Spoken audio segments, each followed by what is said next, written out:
Shalom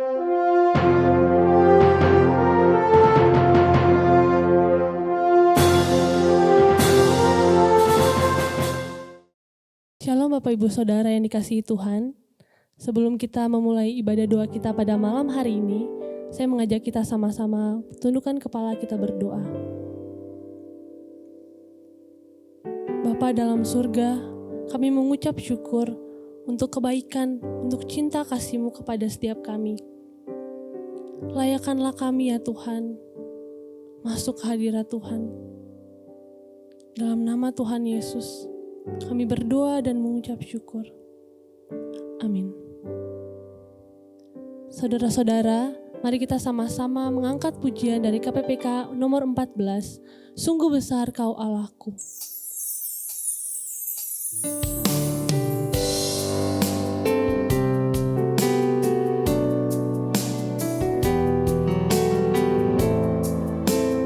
Bait yang pertama.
Doa syafaat kita di hadapan Tuhan.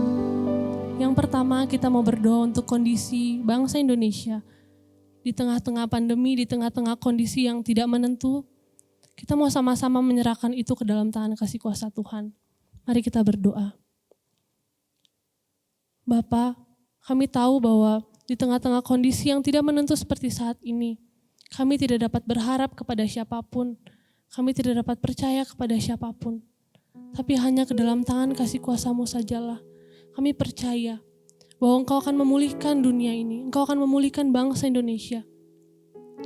Engkau akan melawat setiap kami Tuhan. Kami percaya Kau Allah yang hidup, Kau Allah yang berkuasa, Kau yang akan menaungi setiap kami. Tuhan, biarlah hati kami terus percaya kepadamu, hati kami terus bernaung di bawah kepak sayap-Mu Tuhan. Biarlah kasih-Mu terus memenuhi setiap kami. Di tengah-tengah kekhawatiran kami boleh melihat ada Allah yang berkuasa, ada Allah yang hebat. Pokok doa yang kedua, kita mau sama-sama berdoa bagi gereja kita, Gereja Kristen Kalam Kudus Ambon. Kita berdoa untuk setiap ibadah yang telah dipersiapkan, setiap latihan, bahkan firman Tuhan yang akan disampaikan. Kiranya Tuhan yang boleh berkarya lewat gereja ini, lewat gereja kita, biar menjadi berkat bagi orang lain di luar sana. Mari kita berdoa. Bapa, kami berdoa menyerahkan gereja kami ke dalam tangan kasih kuasa-Mu. Kami tahu Engkaulah pemilik hidup kami. Engkau pemilik gereja kami. Engkau yang bertakhta atas gereja kami. Engkau yang menjadi kepala. Tuhan berkatilah setiap persiapan, setiap jadwal, setiap latihan. Tuhan berkatilah setiap anak-anak-Mu, aktivis-aktivis, majelis, hamba Tuhan yang telah mempersiapkan sedemikian rupa. Kiranya ini boleh menjadi berkat bagi kami jemaat dan bagi orang lain. Kiranya terang Tuhan boleh terpancar dari setiap kami, boleh dapat berpengaruh bagi dunia lain. Tuhan tolong kami. Yang ketiga, saya mau mengajak kita berdoa secara pribadi. Kita doakan nama yang terlintas pertama dalam pikiran kita. Siapapun itu.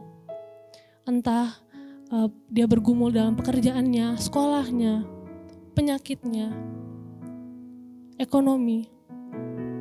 Kita mau sama-sama berdoa untuk satu nama yang ada dalam pikiran kita itu. Saya mengajak kita berdoa secara hening di hadapan Tuhan. Biarlah Tuhan yang mau menjawab, mau menolong saudara-saudari kita itu. Mari kita berdoa.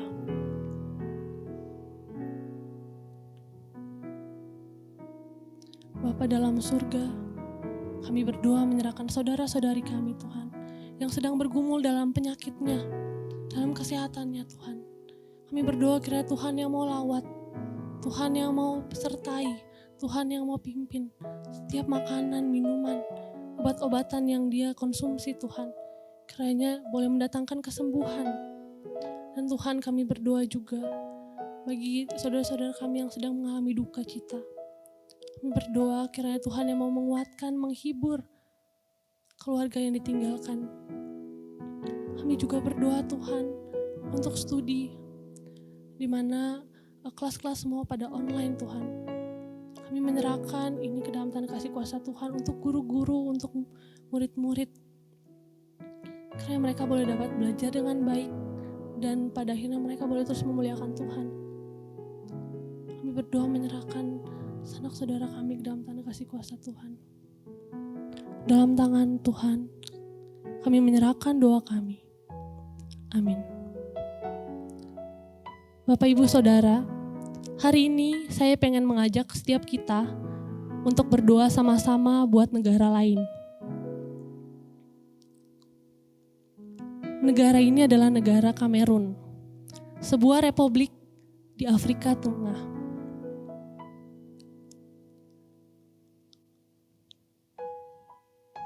Kita dapat melihat bahwa di Afrika Tengah mengalami konflik di mana mereka tidak dapat membaca dan menulis.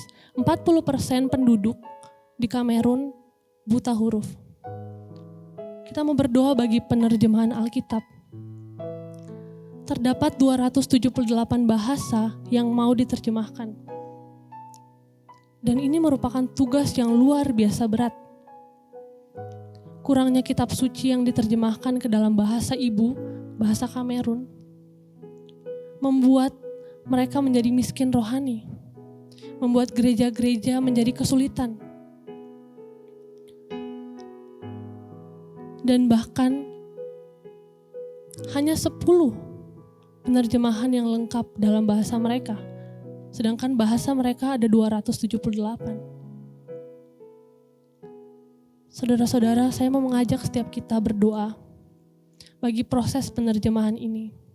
Kita tahu tidak mudah dalam pencarian data. Ini merupakan hal-hal yang sulit, apalagi ketika dalam masa pandemi seperti saat ini. Mari kita sama-sama berdoa supaya Tuhan melancarkan, Tuhan membantu, Tuhan menolong dalam proses penerjemahan Alkitab ini.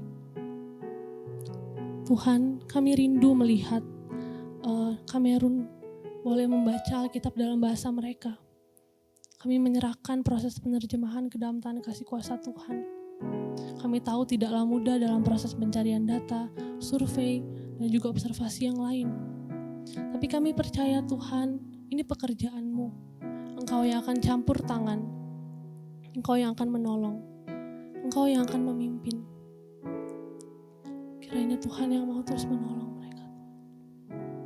Yang kedua, kita mau sama-sama berdoa untuk pemberantasan buta huruf di Kamerun. Banyak proyek-proyek yang telah dilakukan oleh lembaga Alkitab supaya jemaat di sana bisa membaca dan menulis. Kiranya kita berdoa supaya diberikan kelancaran, supaya jemaat juga diberikan hati untuk belajar firman Tuhan.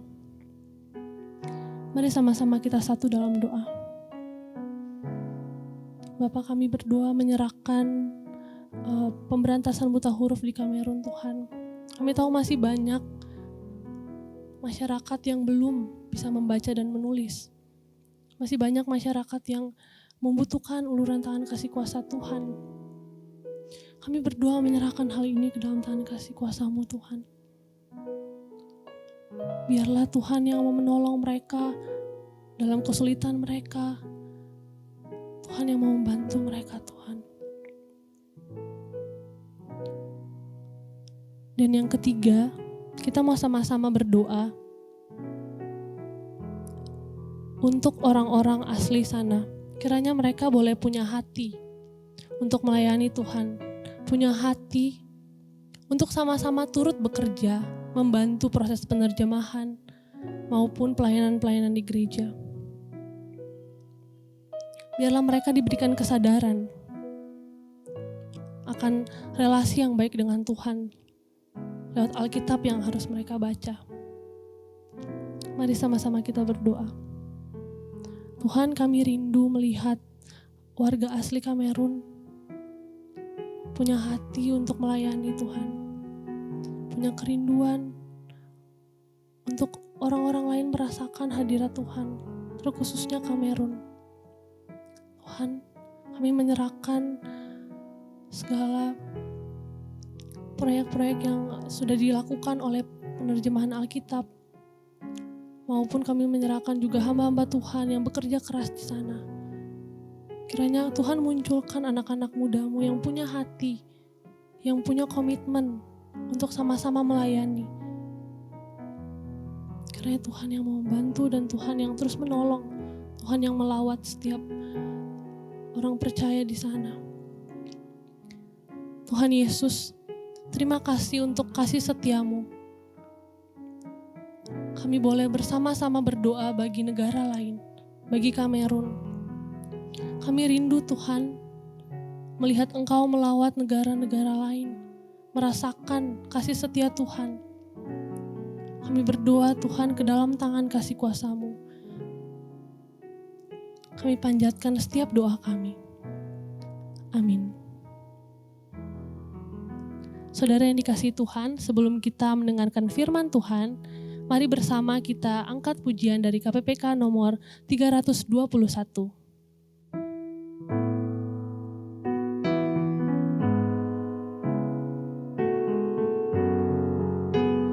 Bait yang pertama saja.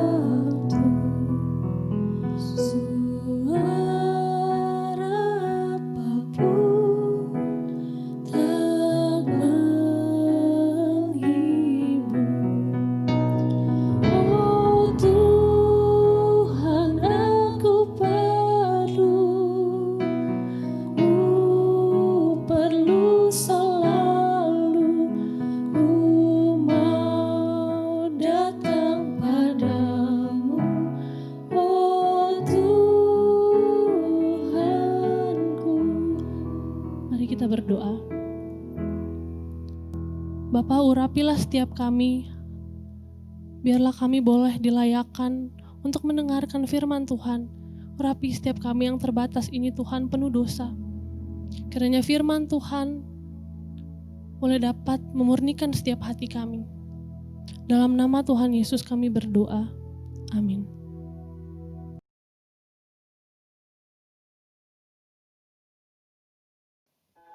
Saudara-saudara, saya mengajak setiap kita membuka Alkitab kita dari Kisah Para Rasul 10 ayat 34 sampai 48. Kisah Para Rasul 10 ayat 34 sampai 48. Demikianlah firman Tuhan. Lalu mulailah Petrus berbicara, katanya, "Sesungguhnya aku telah mengerti bahwa Allah tidak membedakan orang.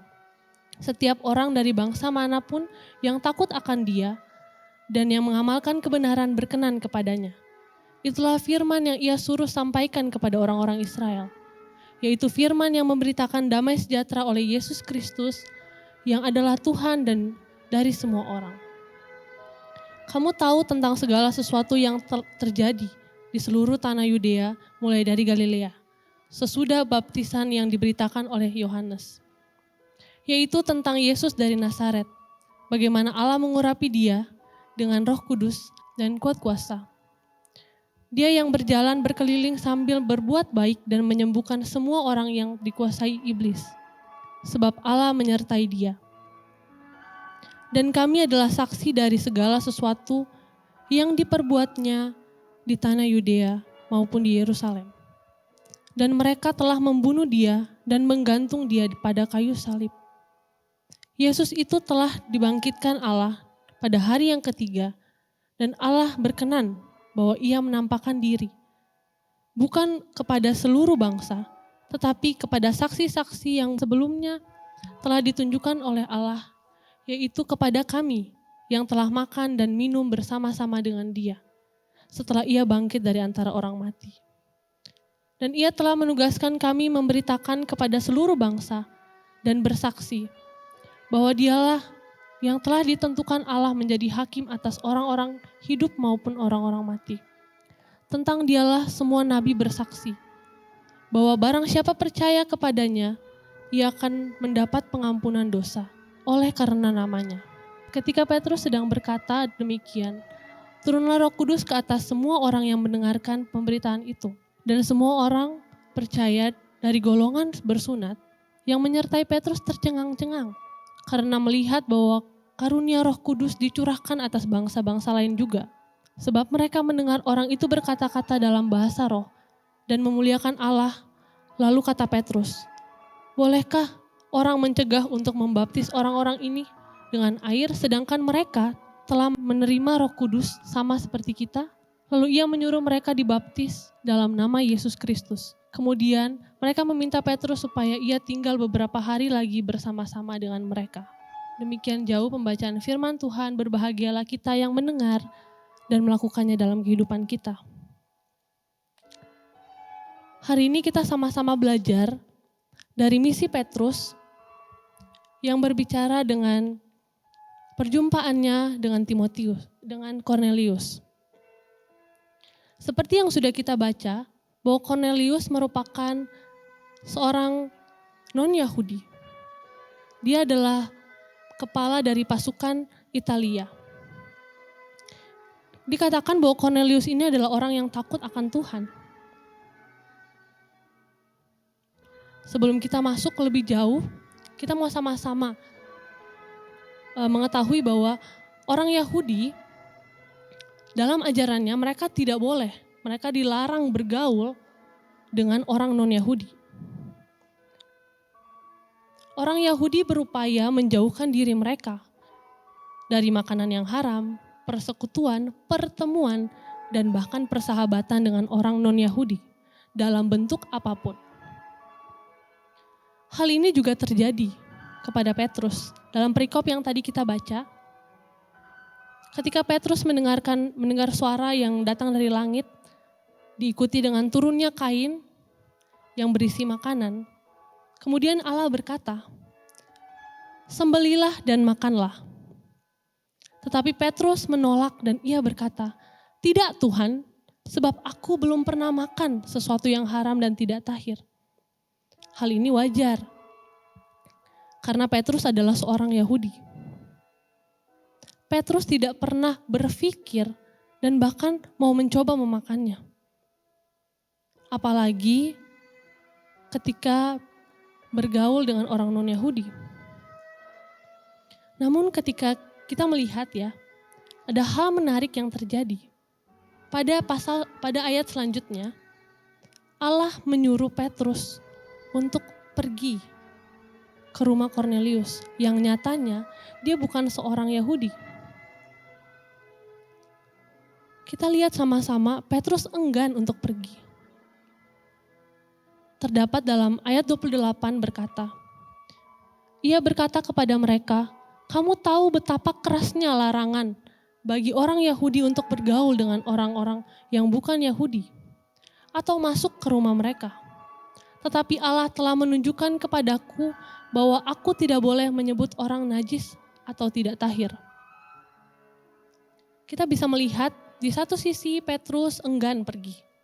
Tapi di sisi lain Allah membimbing Petrus untuk pergi ke rumah Kornelius. Kita dapat melihat ada inisiatif Allah, ada campur tangan Allah. Hal ini terlihat ketika ada suara dari surga, penglihatan yang dilihat oleh Kornelius, dan juga kuasa Roh Kudus pada ayat 44. Atas bimbingan Allah lah Petrus pergi. Atas tuntunan Allah Petrus pergi. Hal ini terlihat pada ayat 34. Petrus berkata bahwa sesungguhnya aku telah mengerti bahwa Allah tidak membedakan orang. Dari perikop ini kita sama-sama belajar bagaimana Allah tidak membeda-bedakan orang, tidak membeda-bedakan bangsa satu dengan bangsa yang lain. Perikop ini juga merupakan pernyataan, ada 3 pernyataan dari Petrus untuk pembenaran misi kepada orang bukan Yahudi. Yang pertama, kita lihat dasar teologisnya. Dasar teologis yang diungkapkan dari ketidakberpihakan Allah. Allah tidak membeda-bedakan orang. Setiap orang dari bangsa manapun yang takut akan Dia dan yang mengamalkan kebenaran berkenan kepadanya. Kisah Para Rasul 10 ayat 35. Yang kedua, kita melihat dari dasar kristologisnya. Yang terungkap dari pengakuan bahwa Yesus bangkit dan mati untuk semua orang. Yesus adalah Tuhan dari semua orang. Ayat 36. Pengakuan ini ditujukan bahwa semua bangsa, bahkan orang non-Yahudi sekalipun, dapat mengambil bagian dalam keselamatan ini. Di dalam pengakuan akan kematian dan kebangkitan Yesus Kristus yang membawa damai dan juga keselamatan bagi setiap orang. Dan yang ketiga, kita melihat ada Roh Kudus yang hadir. Roh Kudus yang turun ketika orang-orang itu mendengarkan pemberitaan yang Petrus berikan. Bahkan dikatakan orang-orang Yahudi pada saat itu yang menyertai Petrus, mereka tercengang-cengang, mereka bingung karena di dalam pikiran mereka tidak pernah berpikir bahwa keselamatan itu akan hadir untuk orang lain selain orang Yahudi. Bagi mereka keselamatan itu hanya untuk orang Yahudi saja. Tapi pada ayat 44 kita melihat Allah mengaruniakan Roh Kudus-Nya kepada orang non-Yahudi. Sama seperti yang Allah lakukan pada hari Pentakosta di Kisah Para Rasul 2 kepada orang-orang Yahudi. Saudara-saudara yang terkasih, hari ini kita sama-sama belajar. Kita melihat bagaimana Petrus mengikuti kehendak Allah karena dia punya relasi yang dekat dengan Allah. Terus bagaimana dengan kita? Bagaimana kita dapat mengikuti kehendak Allah kalau kita tidak pernah berelasi secara khusus dengan Dia? Bagaimana kita tahu isi hatinya? Saudara-saudara, yang kedua kita tahu bahwa Allah ingin supaya Injilnya itu diberitakan. Allah ingin supaya dirinya dikenal oleh seluruh bangsa. Lantas siapa yang mau pergi? Siapa yang mau mulai? Kalau bukan setiap kita, setiap jemaat Gereja Kristen Kalam Kudus Ambon. Allah mau supaya setiap orang percaya mengambil bagian, setiap orang percaya turut ke dalam misi Allah, tanpa terkecuali, baik lemah, kuat, kaya, miskin, kecil maupun besar. Allah ingin setiap kita terlibat. Sebab Injilnya ditujukan untuk seluruh bangsa. Dalam Matius 28 ayat 19-20, yang kita tahu ini adalah amanat agung yang Yesus berikan sebelum ia terangkat ke sorga. Pergilah, jadikanlah semua bangsa muridku, dan baptislah mereka dalam nama Bapa, Anak, dan Roh Kudus, dan ajarlah mereka melakukan segala sesuatu yang telah diperintahkan kepadamu. Dan ketahuilah, aku menyertai kamu senantiasa sampai pada akhir zaman. Saudara-saudara, amanat agung ini bukan untuk sebagian orang saja, tapi untuk setiap orang percaya. Mungkin terbersit dalam pikiran kita di tengah-tengah kondisi yang tidak menentu seperti saat ini, kondisi yang penuh dengan virus di mana-mana. Mungkin kita akan berkata, sangat sulit buat kita untuk bermisi. Mau ketemu orang saja susah. Kita terbatas oleh ruang dan waktu. Tapi syukur kepada Allah atas berkat dan rahmat-Nya. Dia memberikan kita cara yang baru, yang mungkin tidak terfikirkan oleh kita, yaitu lewat sosial media. Saudara, kita dapat menjadi berkat di tengah-tengah kondisi pandemi seperti saat ini, lewat sosial media kita. Kita bahkan dapat berhubungan dengan orang di Indonesia maupun di luar Indonesia. Sekarang pertanyaannya, siapa yang memulai? Tentu saja kita. Mulailah dari kita. Mulailah dari hal-hal kecil yang bisa kita lakukan untuk menjadi berkat bagi orang lain.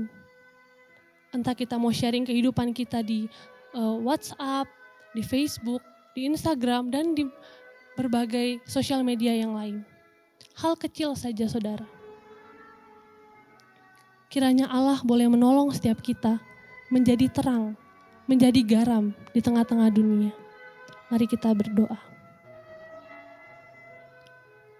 Tuhan, kami memohon kepadamu, bantulah setiap kami menjadi terang, menjadi garam di tengah-tengah dunia yang masih gelap ini Tuhan. Kami mau menjadi setitik cahaya untuk menerangi dunia ini. Kau pimpin setiap kami, anak-anak-Mu yang terbatas ini Tuhan. Dalam nama Tuhan Yesus kami berdoa. Amin. Bapak Ibu Saudara, sebelum kita menutup ibadah kita pada malam hari ini, saya mau mengajak setiap kita mengangkat pujian dari KPPK 350.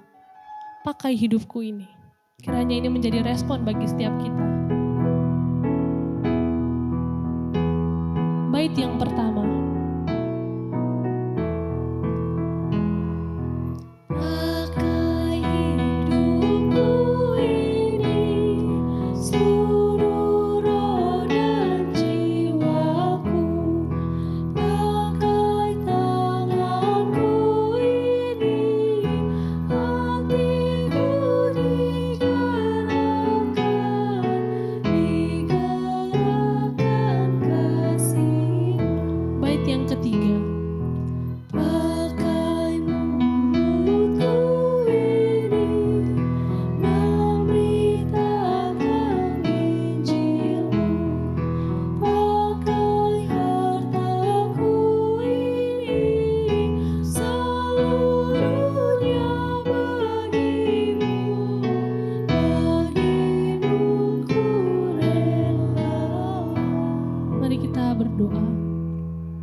Kiranya Tuhan mau menyertai setiap kita, melindungi setiap kita. Tuhan menyertai dan memimpin kehidupan kita. Kiranya kami boleh memuliakan Tuhan dalam kehidupan kami, memberitakan Injil lewat hal-hal kecil yang dapat kami lakukan Tuhan. Dalam nama Tuhan Yesus kami mengucap syukur. Amin. Ibadah malam hari ini selesai, Tuhan Yesus memberkati.